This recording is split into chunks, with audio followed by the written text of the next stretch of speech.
Thanks, everybody. We're glad to see you coming in. Welcome. We'll get started here in just a little bit. We're still waiting for a few folks to enter. Thanks for being here this evening.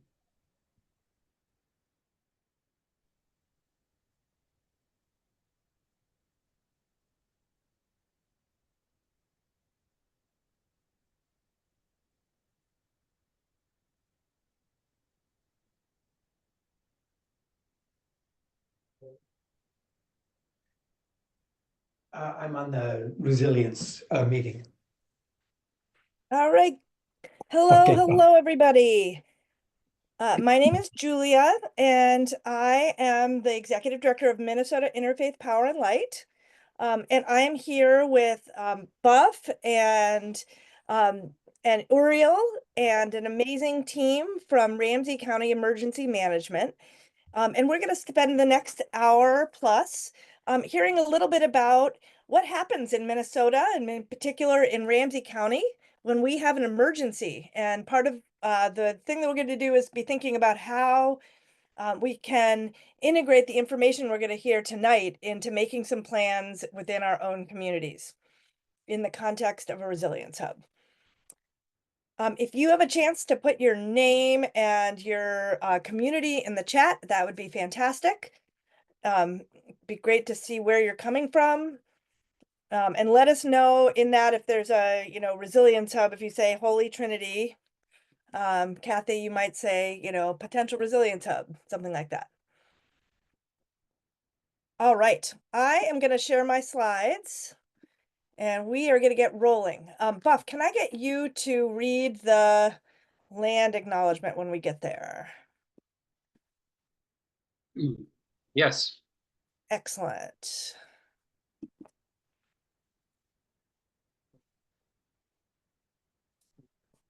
Hi, everybody. We invite you to adopt a posture that's comfortable to you. And let's remember that wherever you may be, we acknowledge that we are on Indigenous land. Minnesota is located on the traditional and contemporary homelands of the Anishinaabe and Dakota peoples, the original stewards of this land. And we're committed to uplifting the name of these lands and the community members from these nations as we pursue a right path together. We acknowledge the trauma that is embedded in the foundations of this country. The land we reside on came under control of the USA through genocide, through slavery, and ongoing occupation. And we recognize the deep historical, spiritual, and personal trauma that has impacted all of us, and especially Indigenous communities, communities of color, and immigrant communities. And by offering this acknowledgement of trauma, we affirm the right of people to bring their whole selves and stories into this space. And we affirm our intention to promote healing, respect, and love.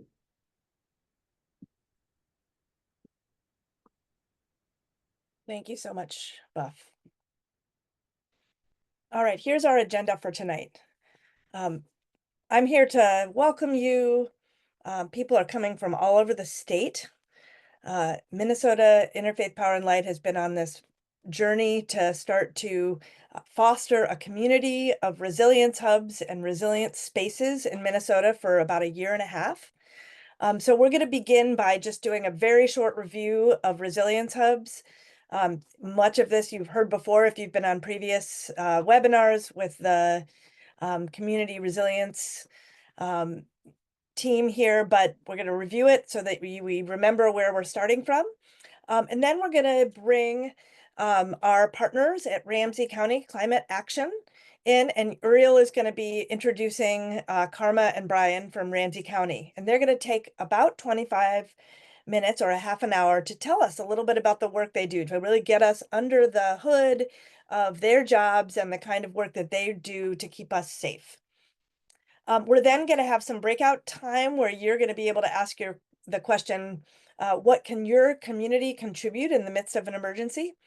And hopefully we'll crowdsource some questions and then talk a little bit about what is lying ahead. I showed this slide in the last session, and I wanted to bring this back up because it's a sort of an image that I come back to when I think about the work that I do every day. it's really easy to be on this boat in clear and calm water. But when the waves start to come, the folks on that boat have to figure out what are the kinds of handholds that they're going to grab onto. How are they going to be able to manage in the midst of rough seas? So I invite you to imagine, I mean, it doesn't take a lot to imagine our world today in the midst of rough seas. But our goal here is to start thinking collectively about the kinds of handholds, the exercises that we're going to do to grow strong calves, the kinds of guardrails we're going to put to make sure that people don't fall off into the ocean. So that's our job here tonight and each Tuesday, on the third Tuesday of each month as we gather in this community. All right, this is an image that you've seen before if you've been with us before. Resilience hubs are places in our communities. And if you have a fully built out resilience hub, you might have a power system that is bringing renewable energy into your building. You might have a battery so that in the midst of a weather event or some sort of loss of power, you're able to provide power. You've created a space that is welcoming for communities and for people. You have basic sustainability structures like those recycling bins and the electric charging station. And we want to be thinking about what happens in the midst of these facilities during a normal everyday a week in the, a day in the week in the year of this facility. During an actual disruption, and we're going to hear a lot about that from Karma and Brian tonight. And then in the months after there's a disruption, how does this place serve as a community place for coordinating support and recovery? And right from the Urban Sustainability Directors Network, USDN, we're told that it's like a menu or a table of contents. If we're making a resilience plan, we want to be thinking about the kinds of programs and services we offer in the space, the kind of communication we're going to do, the operations of the building, who unlocks the door during an emergency, who is in charge of running the youth program and who's in charge of running the elder program and how do they communicate? What does the building and the landscape look like? Is it human-centered? Is it sustainable? And how are we getting our power and sustaining our power even in the midst of an emergency? We talked about how there's 7 steps to starting a resilience hub. We heard from some folks in Washington, D.C. about all of the research and the planning that they did to set up the Fauntleroy Resilience Hub. We talked about what it takes to do team building and have one-to-ones and be thinking about gathering our people to be able to start planning and working into a resilience space or a resilient hub. We want to do asset and risk mapping. We're going to get into, in future weeks, visioning and goal setting and implementation. But tonight we're going to do sort of part 2 of that asset and risk management part of the steps. And at the very end of the last session, we talked about how these resilience hubs are located in the midst of communities. And part of the goal of what we're trying to do here is to understand who we are in the midst of the communities that we are a part of, and to be building the relationships and the connections between the actors in the communities. So we, as individuals who might be part of a core team, it's our job to get to know the people in the neighborhood that are our neighbors. It's also our goal to get to know the emergency management team in the county so we know how to work together. We have the phone calls or the phone numbers and the procedures, and we know who to call when our solar goes down. So a big part of the work we're in together is trying to figure out how we build the networks that are going to keep us safe and create definitions and roles around what each different person or entity might do in that network. The last thing I'll say about this is that it is really important to think about the creation of resilience hubs and resilient spaces and resilient networks as being on a continuum. You may be in a small community, and what you can do is have a list of 10 people and a sense of what your role could be in the midst of an emergency. You don't have to have a fancy building and, you know, dozens of paid staff to make something work like the Sabathany Center in Minneapolis. You could be part of creating a resilience network and a resilient space right where you are. So I just want to make sure people do not feel intimidated by these big R resilience hubs, that in fact, we're here to try to figure out what does it look like to be playing a role in your community that is right-sized for you. So I'm about to introduce Oriel. You can say hello to my dog. He's back there. I don't know if you guys can see me. In fact, mostly you see my slides, hopefully. There's Seamus. He's about to jump off the bed, which he's not allowed to do because he's very old. Seamus, time for you to sit down. Nope. All right, here we are. Heat top. We had I was able to participate with Uriel and Karma and Brian about a month ago in this incredibly interesting extreme heat tabletop exercise. And this is one of the reasons that we're having Karma today. She ran that exercise for all these incredible people. I know I mentioned it last session. But I just wanted to end my little introduction here with this question for you all. When you think, you know, all of you signed up for this workshop tonight, when you think of an emergency, what are the things that are actually on your heart the most?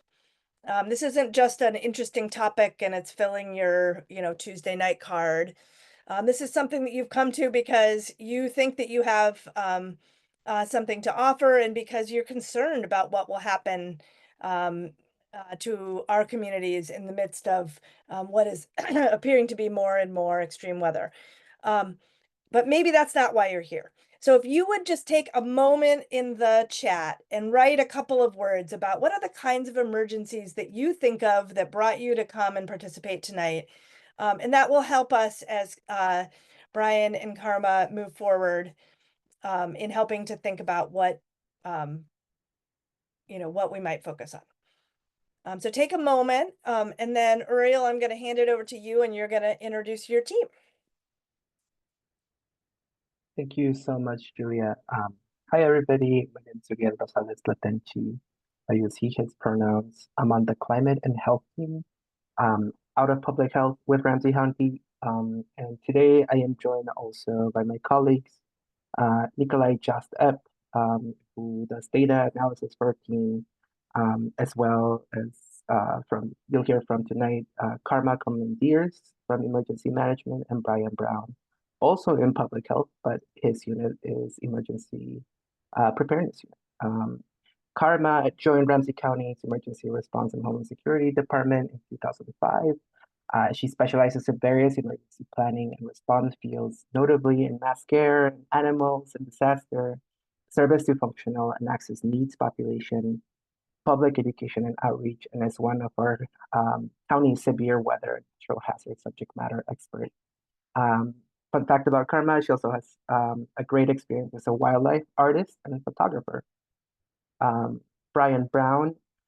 Brian joined St. Paul Ramsey County Public Health Emergency Preparedness and Response Division during the COVID pandemic. So he has a lot of experience dealing with dealing with an emergency. He joined as a logistics supply lead and continued his service as a COVID response site manager. Now he is an emergency preparedness planner, and he is part of a great network of collaborators that work to keep people healthy and safe. And while we're coming at here from like a Ramsey County perspective, there are counterparts of us, you know, here in Hennepin County as well as the cities. And so we'll leave our contact information, and so we're always happy to connect folks with others in our network. With that being said, I'll pass it on to Karma and Brian. Good evening, everyone. Give me just a moment while my cat and I switch to sharing our screen. And thank you for that introduction, Uriel. I think we could put my cat and your dog, or my dog and your cat together, and we could have a good show. Yeah, it would be quite a show. I also have a dog, and my cat ruled the roost. All right, let me get this in presentation mode. Too many buttons. Hold on just a second. As Karma go. is getting started, I'm just going to throw out, I'm going to read some of these things that I'm seeing. Great. People are concerned about the next pandemic, in addition to extreme weather. I know we'll talk a little bit about that. Some folks are worried about tornadoes and anything that might require evacuation. What would that look like? Muriel has said power outages. I think that's on many of our minds. Flooding, storms that damage properties, high winds that might damage property and also power lines. Anything that disrupts normal, quote unquote, living in a community. So weather loss, weather, water, power loss, domestic terrorism caused problems, climate caused, and yep. I think that I said that I worry about food insecurity. If we were to lose access to food on the food shelves, how long do we have in this neighborhood to, and that was partly brought about why Sean had said that during the uprising time, Holy Trinity was a location where they did a lot of distributing food. Tracy has said that air quality emergencies. I think that's a big one that we haven't seen yet. Increase in homelessness due to loss of power, accessibility to water. Extreme heat, heavy rain. So I'm sure you've heard those, probably most of those before, but you can see that we've got a lot of things on our minds, Karma and Brian.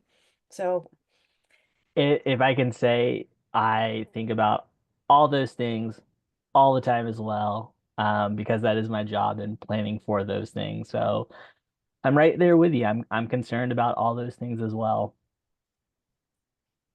Nobody said solar storms. We're actually in a solar storm right now. what is a solar storm, Karma? Oh boy. Oh yeah, that's yes. Solar storm, it basically what causes the auroras, etc. There are times when solar storms could be very strong, and we have never had a very strong one in this day and age, so we don't know exactly how it's going to affect things, but could cause wide-scale power outages, etc. So that's a whole nother thing. So again, emergency managers are super fun at parties. So if you want to see how you can get a party to grind to an immediate halt, feel free to invite emergency manager and we'll tell you about all the fun things we think about. So, but finding out from community the kind of things that are on their mind is very important to us. So I really appreciate that. All right, so let me make sure that this is going to work. There's a laundry list of stuff. If at some point you find that you are looking for someone who's a subject matter expert or can connect you to some, that's why we have this up here, but we're not going to go through all of this. So here's what we're going to look at in the little bit that Brian and I are covering. We're going to talk a little bit about what constitutes a disaster. There's a lot of different things that are called emergencies, and rightfully so.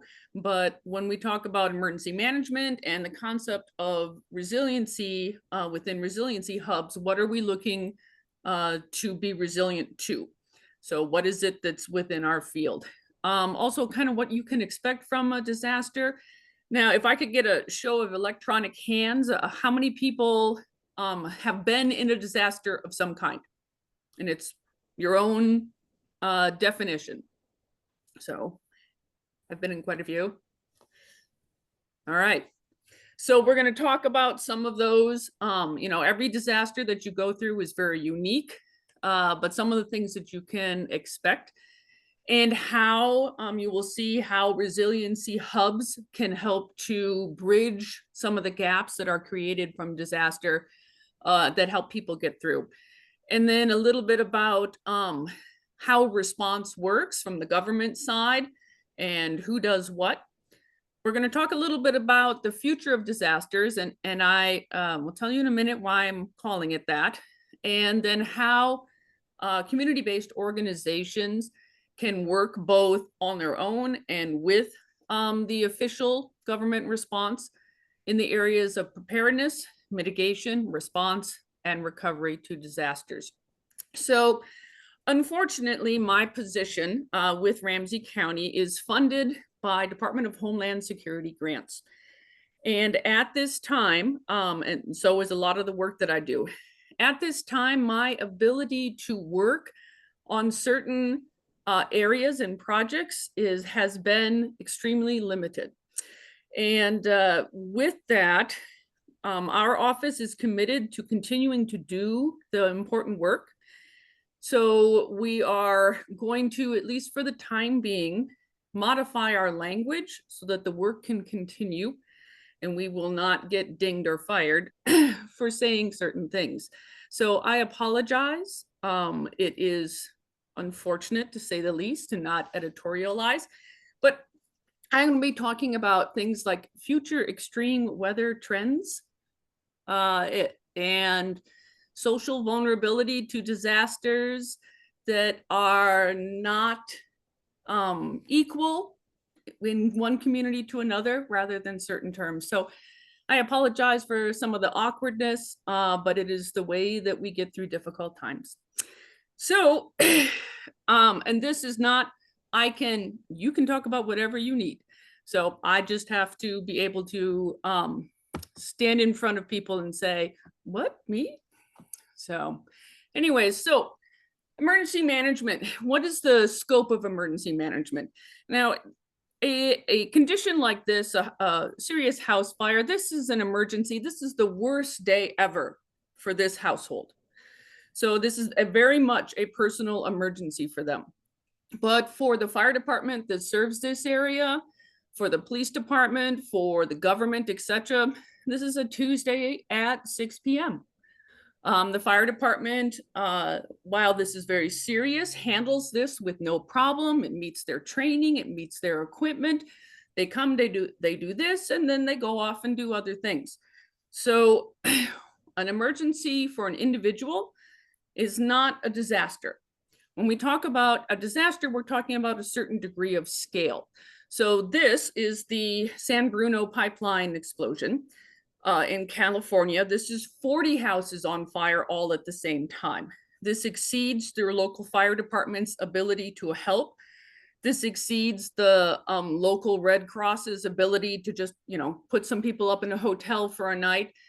This has become something that is a disaster for an entire community. It affects the economy, it affects the functioning, and certainly affects a large enough portion of the people who live and work there that we've reached a scale of disaster. So disasters have a certain level of size or complexity, something that causes a wide range response. For example, the bridge collapse. It affected a small area, but had such a complex response and impact that it becomes a disaster. Hallmarks of disasters, particularly within Minnesota, where we do not have things like hurricanes that we can see coming a week away, are relatively unexpected or sudden in their nature. The only thing we have that we kind of know it's coming is river flooding. So, and in all of them, we have some level of lives, property, and or the environment is in danger as a result of this condition. Now, we're also talking specifically about things that have, even when they are as long as the COVID pandemic, they still are finite, relatively speaking. We have a lot of things that are going on in our communities that are emergencies of a different type. The opioid epidemic, systemic inequities, things like that, that can be talked about in terms of emergency, but are not the kind of emergencies that we deal with for emergency management or public health emergency preparedness. So when we talk about the disaster emergency management cycle, there are things that we are doing all the time. We are working on our preparedness, we're doing training, exercising, writing response plans, educating the public, etc. We're working on mitigation, ways that we can do disaster risk reduction, either by preventing a disaster from occurring or by making its impact or scope less. When a disaster actually occurs, or we call them an incident or event, then we go into the response phase. Once the major portion of response, which is life safety, basically stop the whatever's causing the disaster from getting worse, and we begin to go back to stabilization. Then we move into recovery, getting the neighborhood back to its new normal, because you never do go back completely to normal. There's always some change, some lasting results of disaster.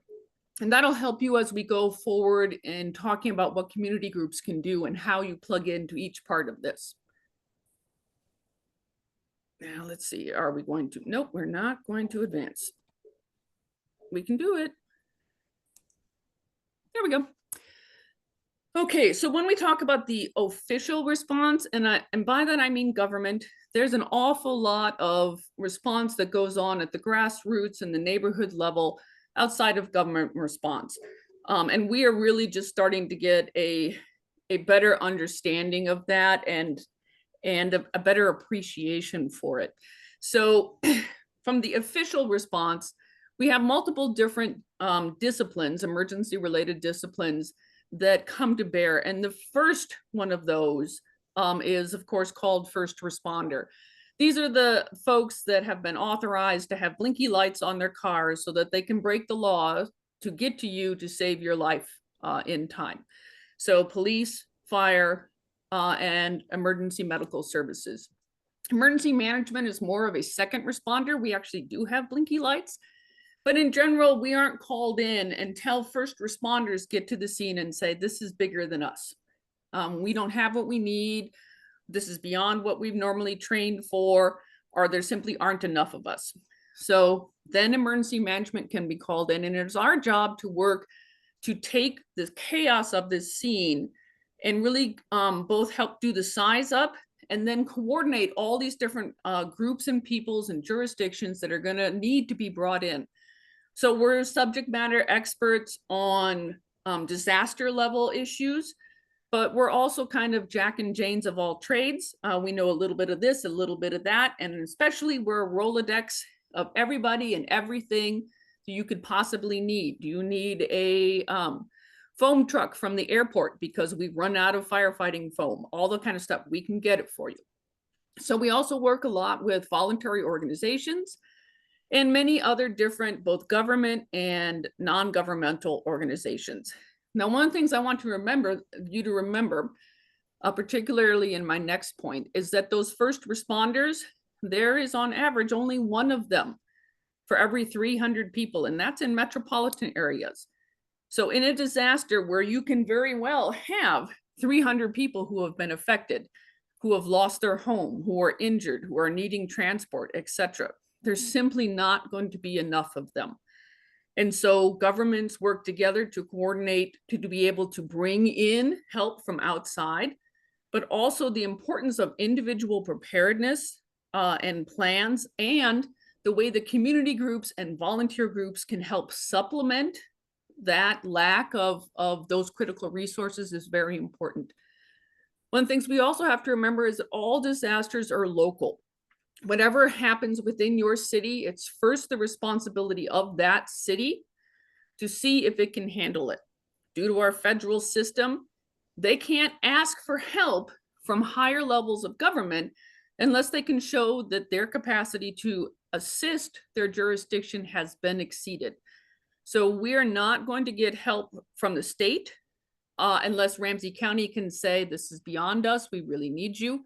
And definitely the federal government cannot come in and assist us unless we specifically request them and can show that we have that need. So remember that the responsibility for your personal safety rests on you. And every little bit that you can do to be able to manage your situation in disaster means that those finite resources that we have can be then brought to bear for someone who, for whatever reason, is not able to manage this disaster. And of course, this changes a great deal from disaster to disaster.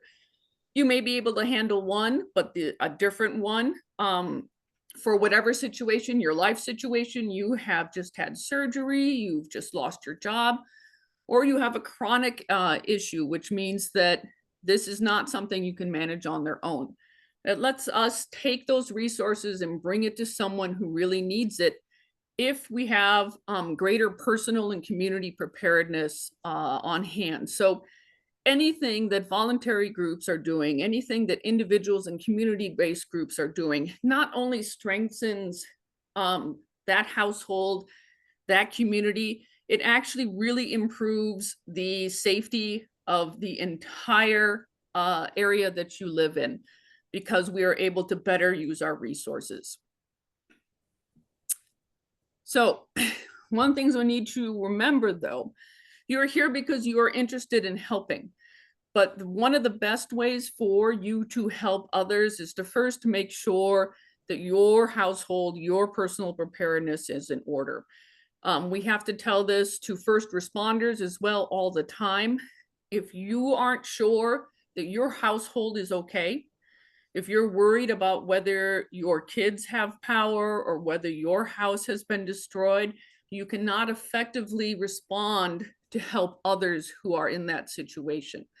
So one of the things that I want you to make sure that you do as you look at being able to help out in community is first say, am I ready to handle things? Is my household ready to handle things so that I can go out and concentrate on helping others? There's a lot of different things out there from FEMA, et cetera, about what preparedness equals.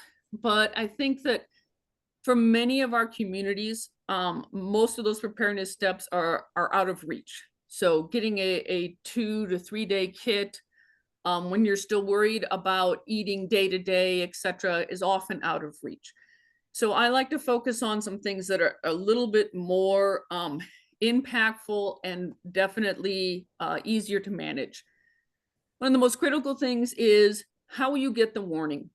No amount of preparedness, no bunker, no 3 weeks worth of supplies and food or handwritten emergency plan is going to do you any good if you do not get the warning. An empty bunker without you in it does no good. So it is absolutely imperative that you be able to get the warning to know this is the time to enact all of those preparedness steps you've put together. Then what will you do? So if they say it's tornado, do you know what to do?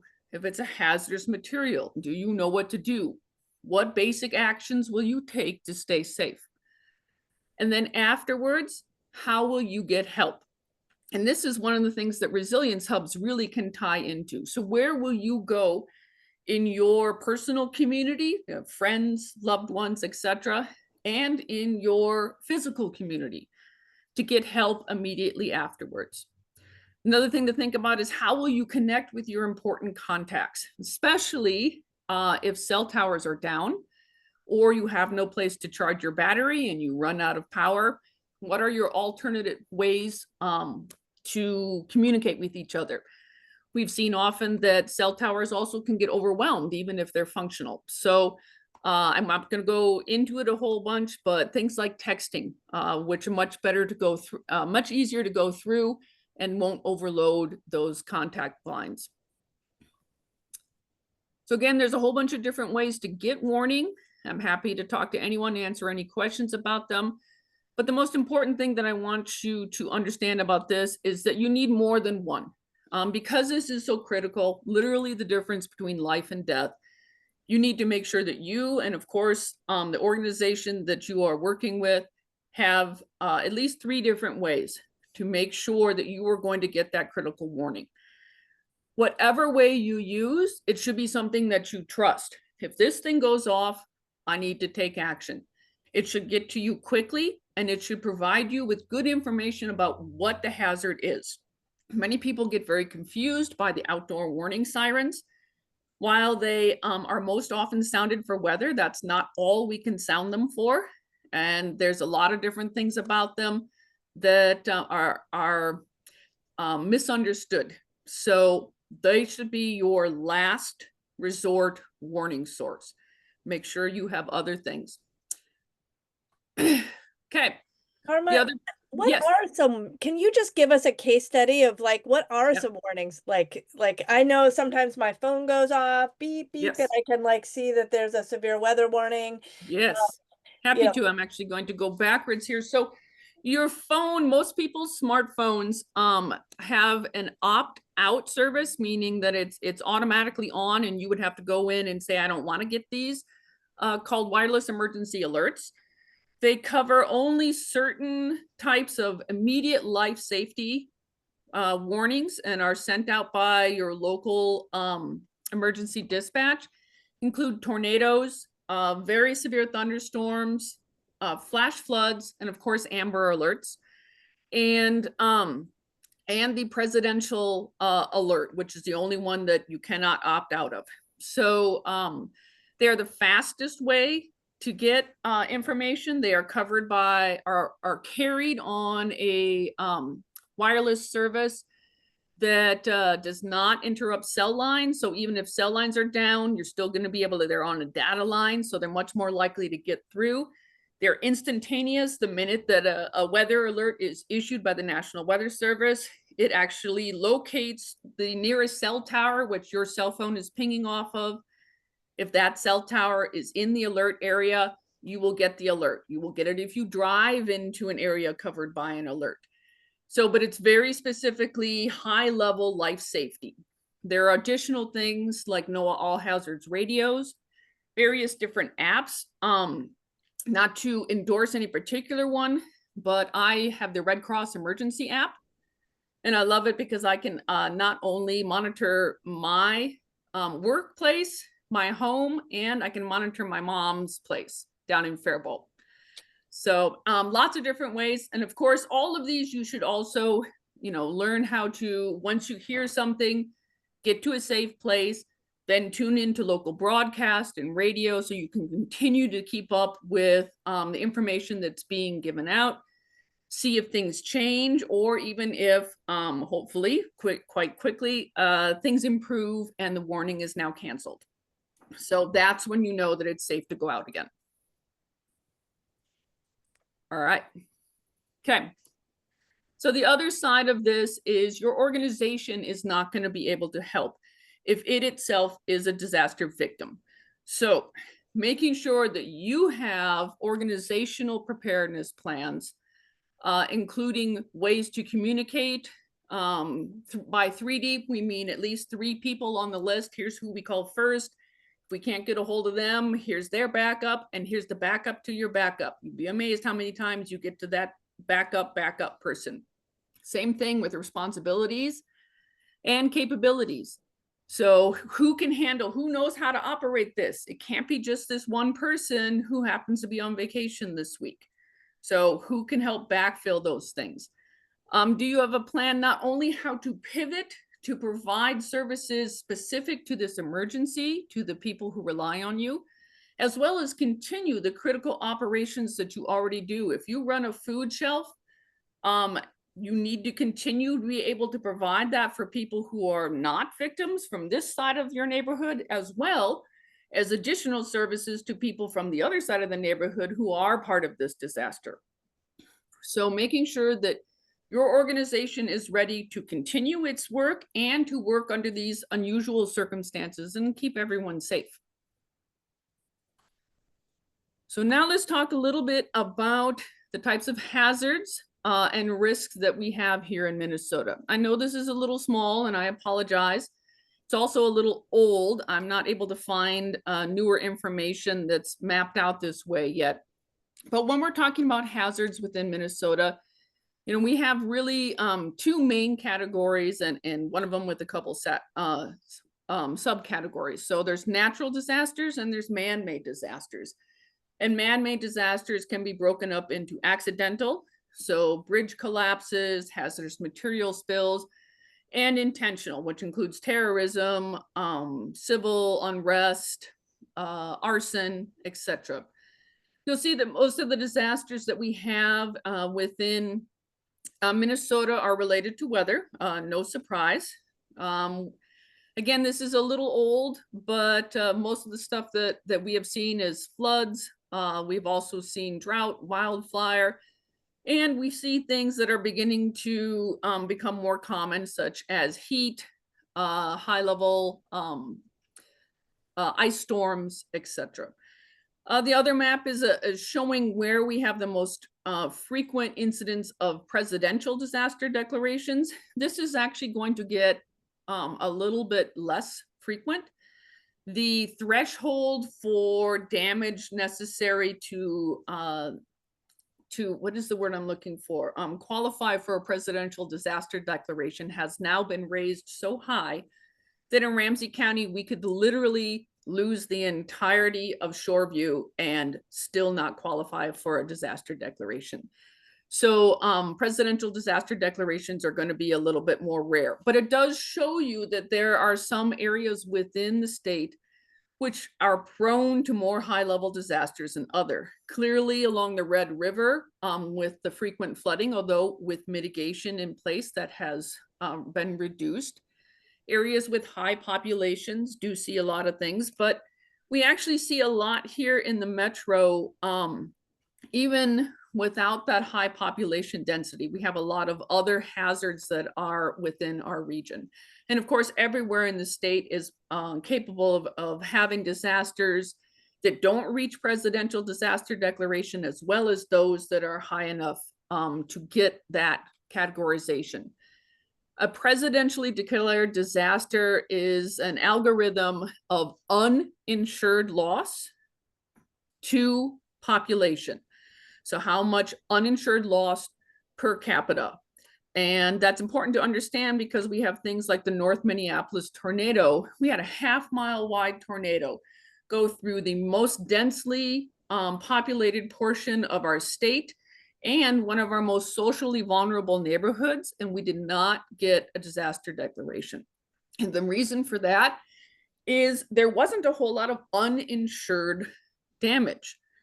Most of the damage that occurred was to rental properties, and the property owners, the landlords, had insurance, even though their renters did not. So that unfortunately is the way that that system works and sometimes fails populations. So let's talk about future trends in extreme weather.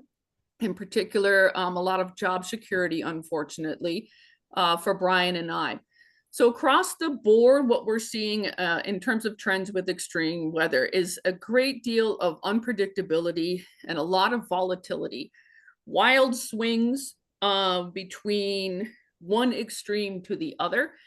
And especially difficult for emergency managers is this unpredictability. This doesn't mean that we can't forecast something coming in. It means that we can no longer use precedents as what we are preparing for. You know, the flood of record for the Mississippi was 26 feet in 1965. And so we build our flood walls to be just above that because that's the highest it's ever gotten. We're now seeing that precedence is being exceeded and sometimes vastly exceeded. So preparing for heat waves that are similar to ones that we've seen in the past, preparing for windstorms that are at a certain level that we've seen in the past here is no longer enough. We now have to think so far outside the box and so far outside of what we've seen before that it often is exceeding our imagination, and that's a problem. So another thing that we are seeing very clearly is an increase in dew points that affects both the amount of rain potential as well as the potential energy for severe storm formation. So it is increasing both of those risks. And we're seeing across the board an increase in winds, both day-to-day winds as well as high-level winds. So if you are under the impression that it just seems like it's more windy than it used to be, you're exactly right. And yes, it is tied to changes within our climate. So some specific things that we are starting to see or expect to see soon. One of them is extreme rainfall. So very heavy rains, again, far exceeding even what a heavy rain would normally be considered. 1 inches of rain within an hour, it qualifies for flash flood warning because that is faster than the ground could absorb it. But instead, we may be seeing 3, 4, 15 inches at a time. So we have the potential for flash flooding, including in areas that really do not consider themselves to be at flash flooding risks. Anywhere you get 15 inches of rain dumped out of the sky, whether you are living on the top of a hill or not, is going to have flooding. We're seeing an increase in extreme heat. And like many of these other things, we're starting to see these things outside of the seasons we would normally attribute to them. We're seeing tornadoes in January. We're seeing complex situations where we have a tornado followed by a blizzard, 1 county over. So again, this kind of wild swings, unpredictability, volatility, climate weirding. We also have a greater potential for drought, in particular drought followed by flood, followed by drought, and much deeper drought than we have sometimes seen here.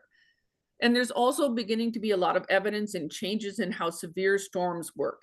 Right now, it appears that we are actually going to see less severe weather, but when it does come, it will come in big outbreaks. So we may have less average days of thunder, but when the storms come, they will be particularly bad. When the tornadoes come, there will be a lot of them, and some of them will be very powerful. Brian. And so so my job in public health, when I look at extreme, like our risks with extreme weather, these are the things that I typically think about.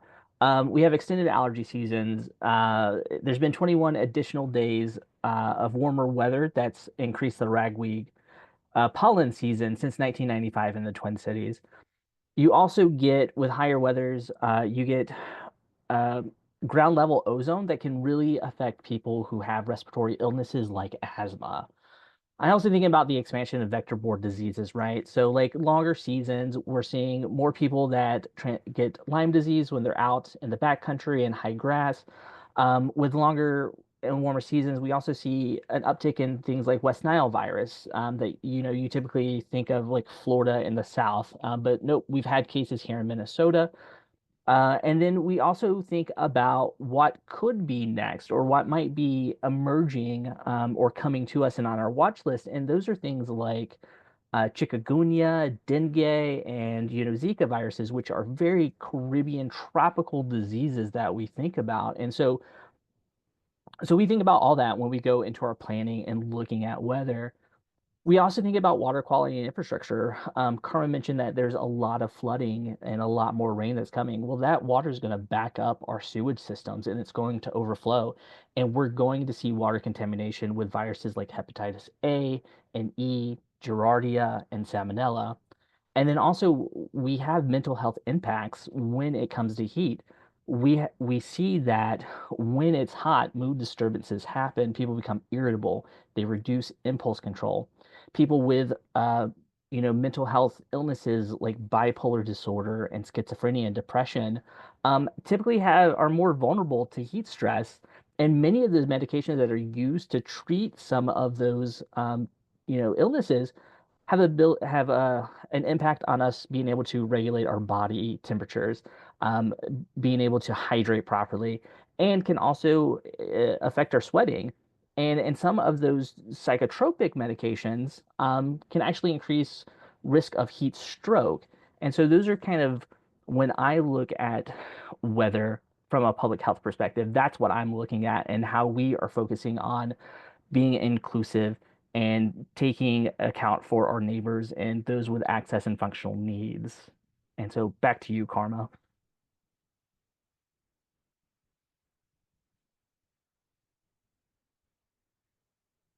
You're still muted. Yes, I was just saying, unmute myself. Okay, so beyond weather, We also have additional impacts that we are expecting to see as a result of trends. So an increase in wildfire, including wildland-urban interface fire, some geologic impacts. So with heavier rains followed by drought, with lack of snow cover and frost freeze cycles, etc., we will see some impacts on soil stability and can see things particularly in areas already prone to them, sinkholes, landslides, etc. We're going to see additional wear and tear on our infrastructure and both it's being overwhelmed, as Brian was talking about, like our storm sewer systems, as well as bridges, etc., that are going to be more frail because of all of the impacts that they are dealing with.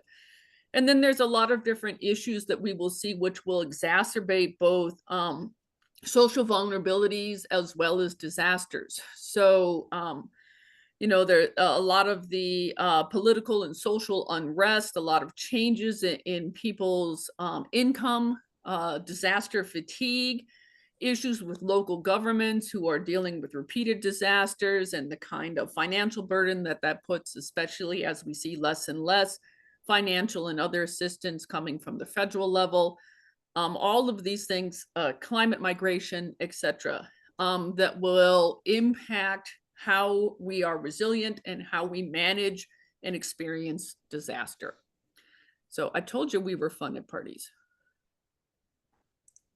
Karma, I am wondering if you, I'm going to invite folks to put questions that you have in the chat. So let's get ready to look at those. But while they're doing that, Karma, are you able, I'm going to actually maybe, should we take down the slides now? Yes. I wanted to,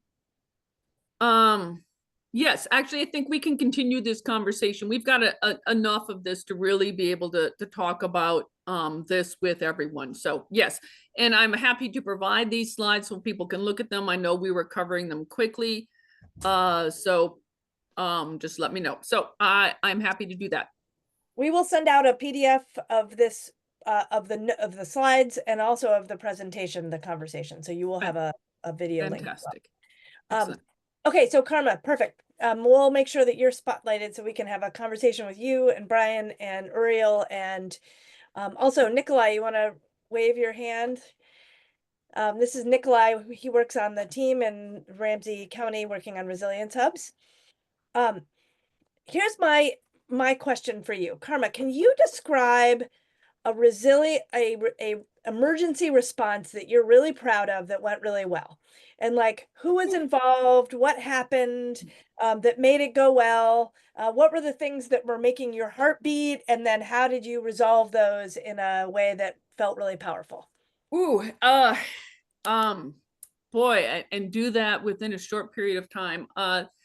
You know, unfortunately, the Metro has heard about this perhaps a little bit ad nauseum, but there was a lot that we all should be very proud of in terms of the 35W bridge collapse. So I remember when I was arriving, I heard some Minneapolis police officers who were walking past the command center say that, you know, they thought it was stupid at the time, but they were so glad that they went to this emergency management training to learn how to work with other departments in order to be more effective in responding to community needs. And I think that Minnesota really shined then in both in how we as communities responded to the people who were affected, how we responded to what this meant for us. You know, there was a lot of disruption for all of us in trying to get around and navigate this, but really how we come together, and it did not matter what city that, you know, your shirt said you were from. There were people down there just helping, and that was really impressive. How did you find out about it? And then who did you call? And then what was your role in helping to make sure that Ramsey County was responding?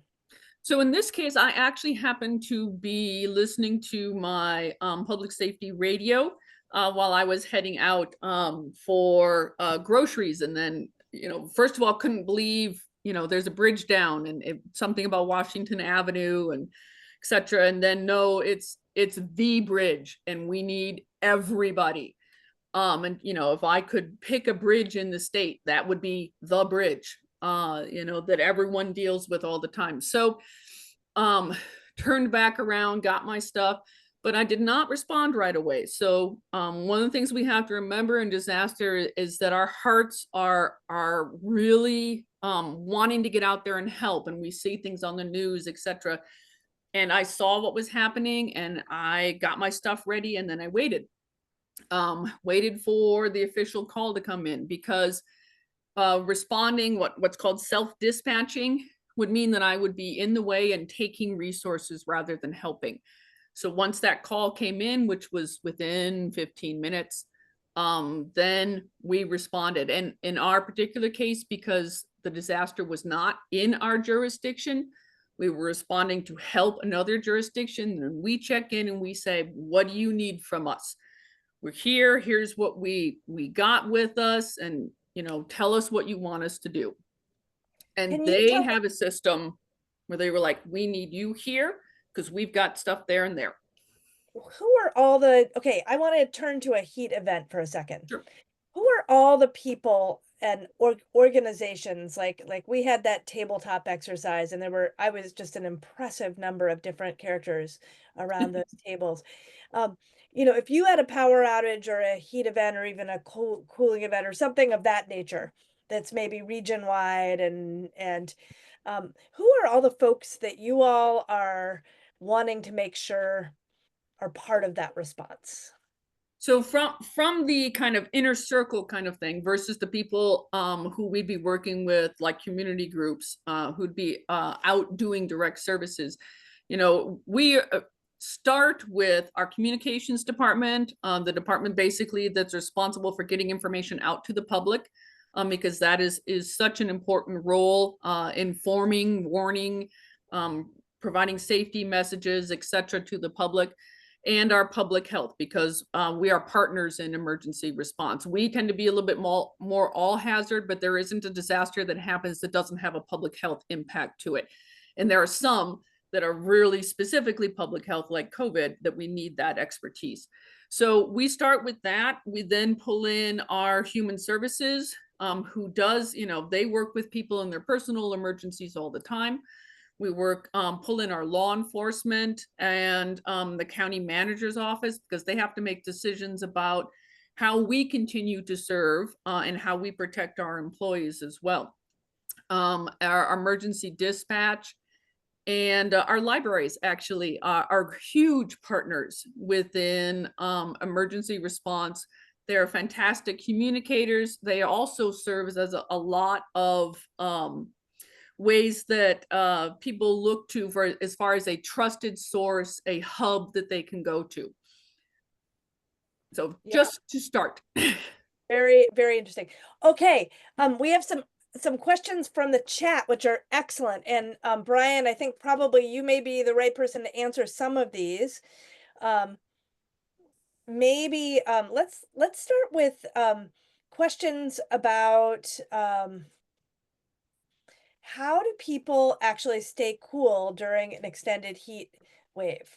Like, what do you, like, if, let's just imagine I go to Little Church in St. Paul, St. Mary's. I'm, interested in becoming a resilience hub. I am anticipating there's going to be a heat event sometime in the next few years.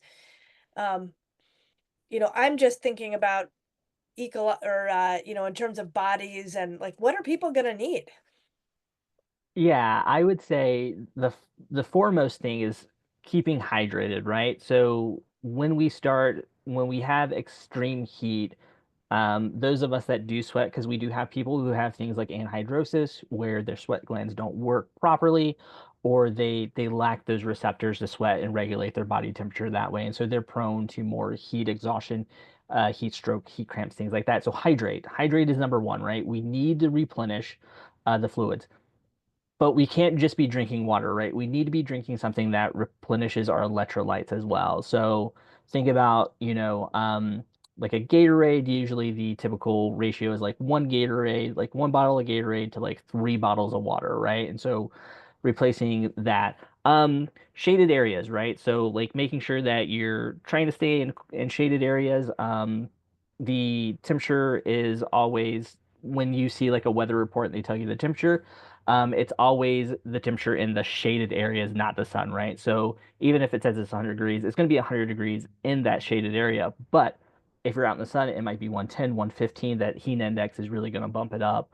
Um, and then, try to minimize movement, right? And so if you still have power, use it. Use fans, use your AC if you have it. I know that with our older adults, sometimes that are on fixed incomes, it can be a bit tricky to run AC because you're on a fixed and limited budget. But our older Americans, especially white men, are more prone to die from heat-related incidences like heat stroke because of being on a fixed income, being isolated, and then not turning on their power to keep themselves cool. Perfect. Okay, I'm going to ask another question that's sort of a combination of several folks. Um, you know, very fair point. Folks are wondering communities that don't have deep pockets where there isn't a command center necessarily that's like clearly I'm putting words into their mouth. So but what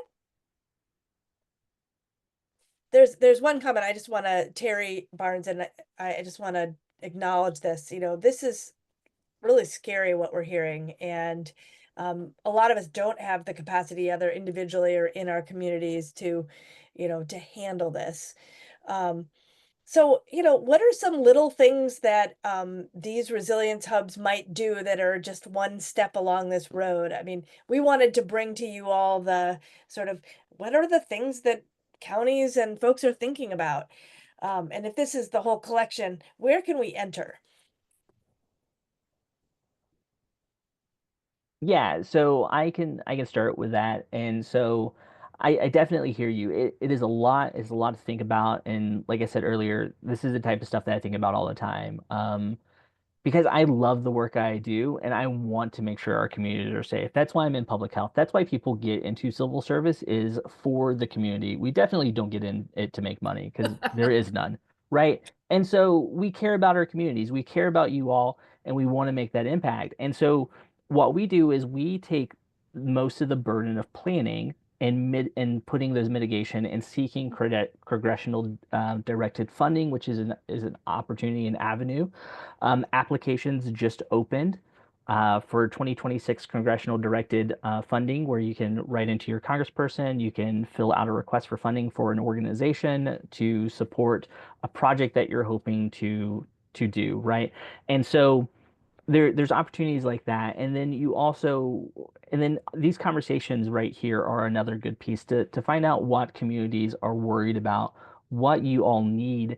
And then when we do things like our heat tabletop, we bring you to the table, we involve you in that. So when something happens, we have a plan and you kind of have an understanding of what that plan is. And so that puts your fear at ease a little bit. And so that's that mitigation part, right? So like we're making sure that we are thinking about these things constantly. I don't know, I can't tell you how many times I've gone to bed where I'm like, oh my goodness, I gotta wake up and think about pandemic influenza tomorrow, right? Because that we're working on updating our plan to keep our community safe. And um it is stressful and it is a lot, but having these conversations, these facilitated discussions, really helps with that. And then the other thing that should put people at ease is that every single county in Minnesota has an emergency manager.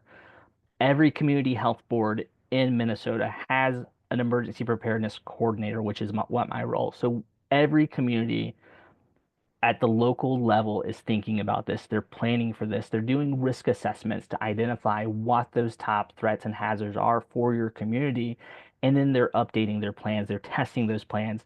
They're exercising those plans. They're training their staff to respond so that when something does happen, we limit the likelihood of illness, injury, or death for those communities.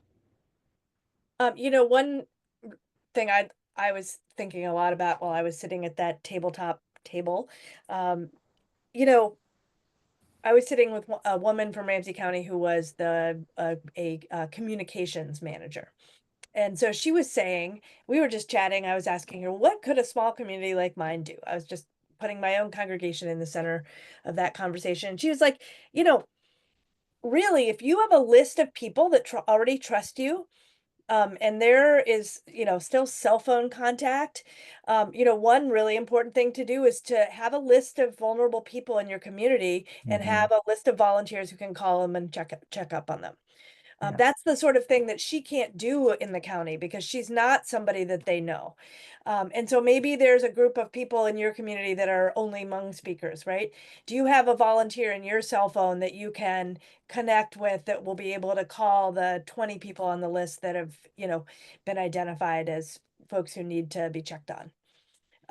So, again, um, just performing the role of making the connections between the folks who are doing the work and delivering the water or, taking care of that and the trusted community that you're a part of is a huge contribution that I think our network of resilience hubs can make.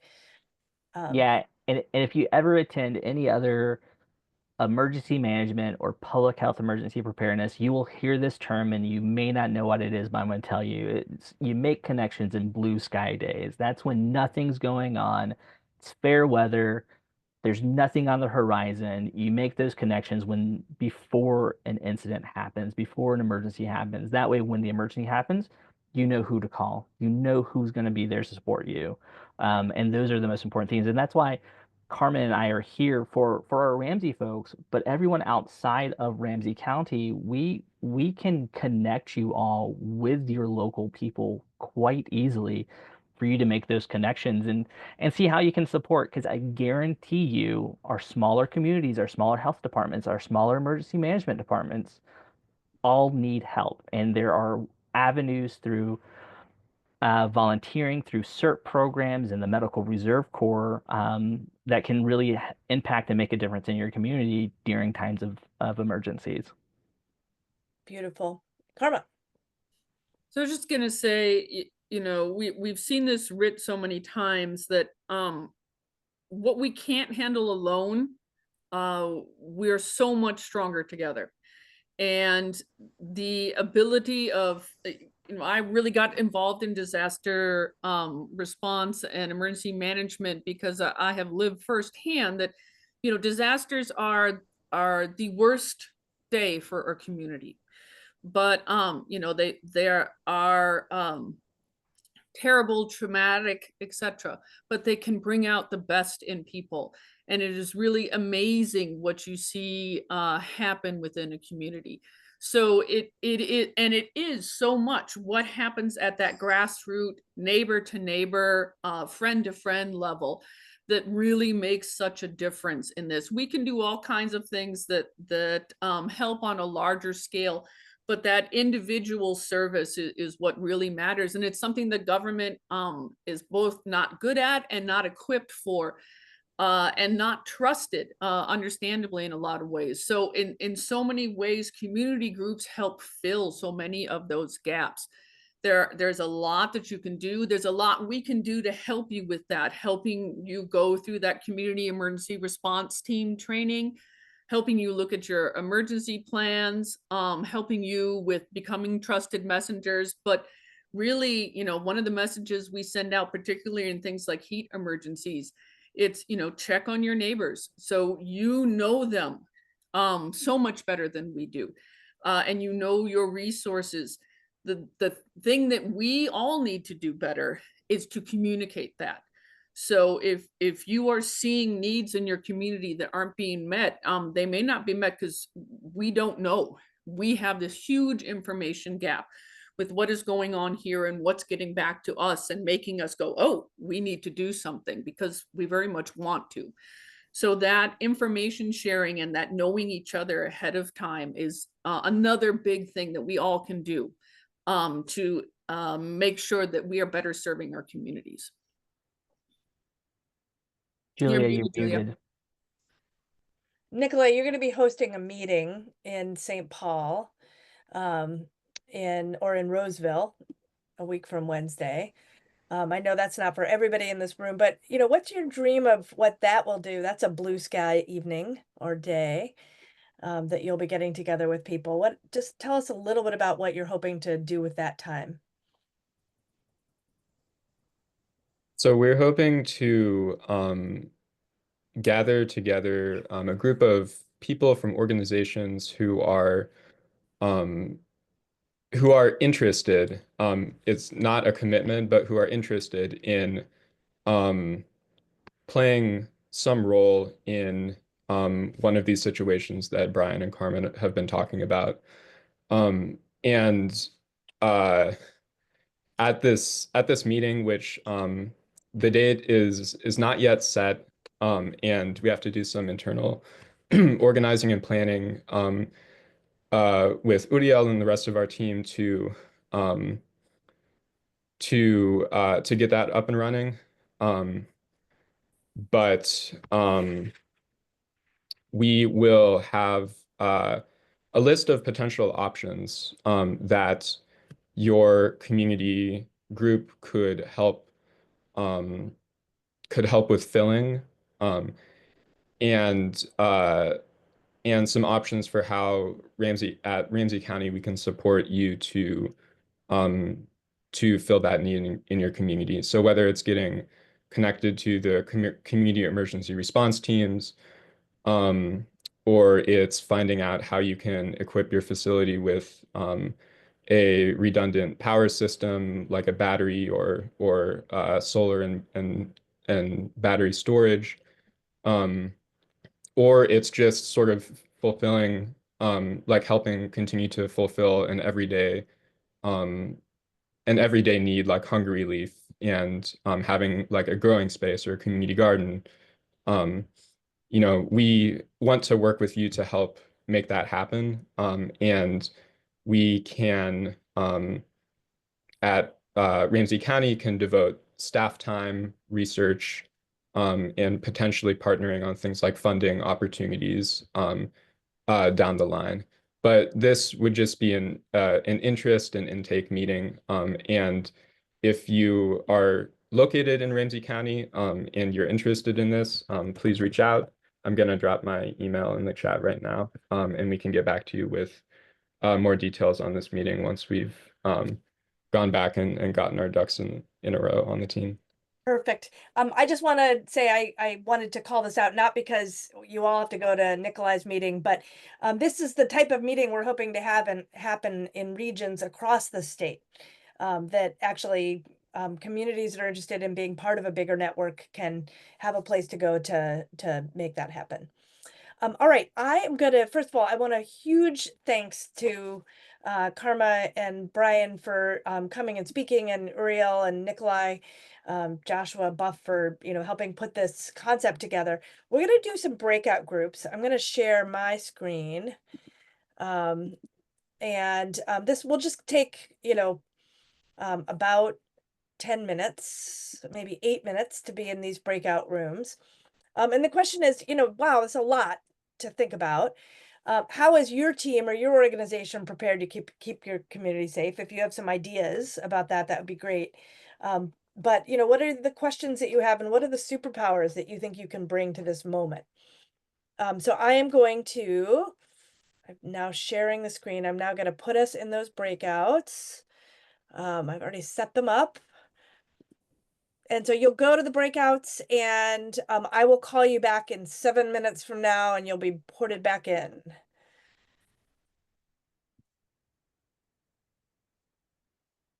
Okay, so you all should go and be in your rooms. Is it working?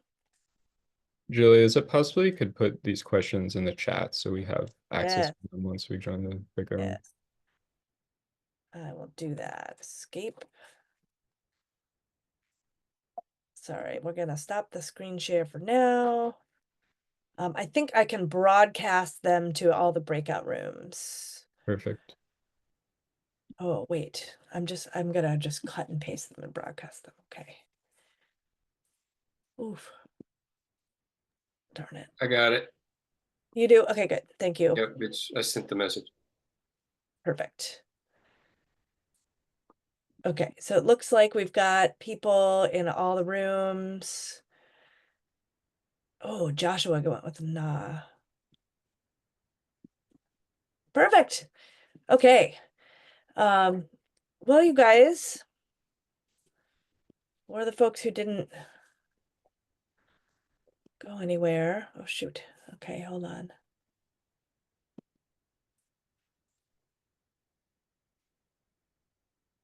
Did Uriel go over somewhere?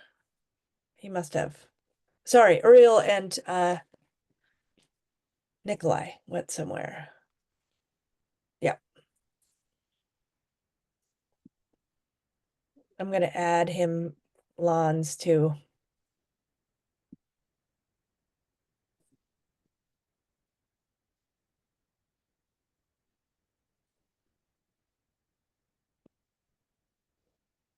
Okay, I just put Lons in the waiting room for now. It went a little long, but I think it's good information. I think Yeah. people are interested. Good. Yeah. I think There's a that lot of information. It was thick and good. Yeah. Mhm. It's funny because I didn't do a whole lot of preparing other than having that preparing meeting. I do think it's good to do a little intro to resilience hubs each time. Yep. My poor dog is just looking at me. You are just a pain. You are. Total pain. So when they come back, I'll let them back in at like 7:54 or something like that. We've just got the like extreme weather. I wanted to get a little pitch on the stories that we have and then this what's next. So do you have any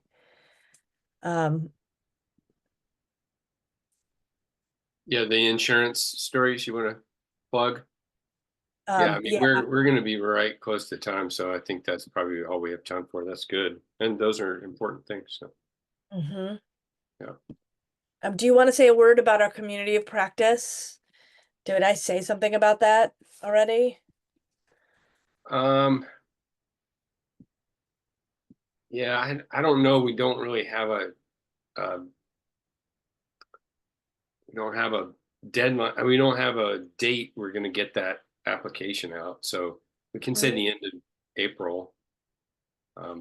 We want Brett's out this Friday for Good Friday, and I'm not sure, Joshua, and you had a conflict, so I I think think we're we going should to have to happen with this chop that by Friday. email or something and get it finished. So Totally. Well, we'll have to let Nikolai know. Okay. Well, I can say something briefly if there's time. Yeah, sure. okay. Sounds good. I like people to see your face and Great. okay, I'm gonna try to take this dog down, see what happens, and I'll be right back. What time are we coming back? 7:53 or 4. Okay, great.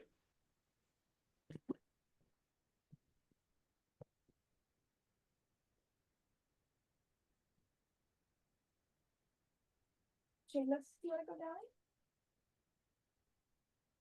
Pop out for a second.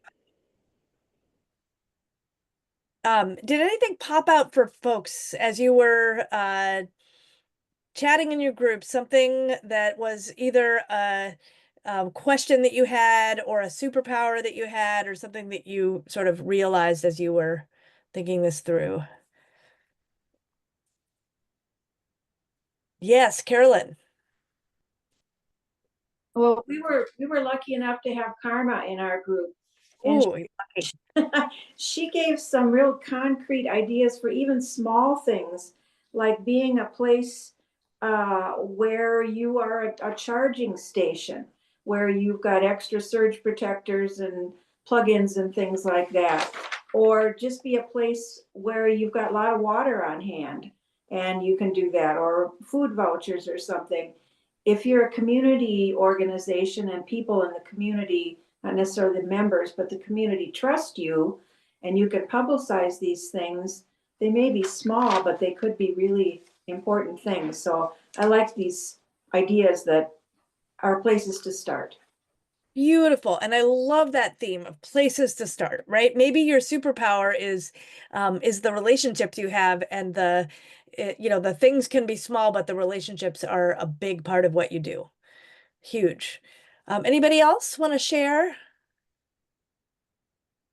I'd share real quick Yeah. about our session. And so luckily the individual in there with us was fortunate enough to have Nikolai and I both. And so we were just talking about how like it doesn't matter where you are in the planning or discussion phase, just reach out often and early. There are dedicated people to have and starting these conversations of how you can dip your toe in. And so one thing that I mentioned was that like if your organization has like solar power and can still operate during a power outage, that is a tremendous resource for public health. That is something where you could be an open site for people who have durable medical equipment that are reliant on power to go and be a resource to maintain their health in that time. And so, that's one way to kind of dip your toe in and test the boundaries and see how you would work, and you would just sit down with those organizations. And like I told the person that was in there with us, like I can plan, I can train, I can exercise, but if I don't have resources allocated or know where those are, that's the thing that keeps me up at night. How am I going to get these people the help that they need? That's my biggest stressor in my role. It is not like training the people. That's easy. I can train people, I can deploy, I can do things, but if I don't have sites where I can send people to keep them safe, that's what worries me. And so if you've got something like that, or you're able to do something like that, reach out to myself and Karma. We can link you with, your jurisdiction's people, because they would love to know that resource if they don't already know it. Beautiful. And also you all can count on, Nikolai, Julia, Joshua, Buff. We're going to be, taking those questions and making sure you get answers, even if you're not directly in touch with Ramsey County. Okay, I just want to note, Erica has said something in the chat. I just thought I'd call your attention to it. During that big disaster that happened in the fall, just knowing where their backpacking stuff was and being able to filter water, hugely important. Like, could your congregation just have access to that sort of, opportunity so that people could use a water filter? Okay, we are at just 2 minutes to the hour, and so I'm going to share my screen briefly. I want to do one more little public service announcement. Minnesota Interfaith Power and Light is one of our topics that we're working on in terms of systemic change is actually insurance and the climate emergency. And so we're asking people questions about how their insurance has changed as a result of extreme weather. We are actively looking for people who are willing to tell their story. We have a group of students from an environmental justice class at the University of Minnesota who want to talk to folks who have had their insurance go up, have had some sort of disaster, and we're curious how you dealt with that and how your insurance was involved. So if that's you, you can, reach back out to we're going to send a response out about this particular webinar with all the resources, and you can just respond to that and we will get you in touch with them. And lastly, of course, we're going to have a session next month. We're going to be talking about visioning and sort of next steps in bringing your team together. We would love to do a consultation with you individually to think about where you're at on the journey. So if you have interest in a consultation, Buff and Joshua and Brett and I are all doing that work of connecting one-to-one with you. So that's one thing. I told you if you've got an insurance story, we'd love to hear it. Uriel is going to be doing these county-wide resilience hub meetings, and he spoke a little bit about that already. And then Buff, you wanted to say a word about the community of practice. What are we seeking for the community of practice? Yes, we're excited to put together a community of practice of about 10 or so faith communities and nonprofits that are working on this and trying to enact this. We expect to have an application out by the end of the month for you, and that'll kind of be the first step. And then we'd like to interview and talk to different communities during the summer and establish what that looks like in the fall. This will be a group of people and communities that are actively trying to implement these things and then sharing with one another what their experience is. And hopefully we can help those congregations not only build a template for how a community goes forward with this, but maybe get some resources as well to those communities. Yep, one of our big goals is to get you all money to be able to hire staff, or at least be bringing people together in a really wonderful way. All right, well, good night, and we'll be well, and we will see you in a month at our next Resilience Hub gathering, third Tuesday at 6:30. All right, good night.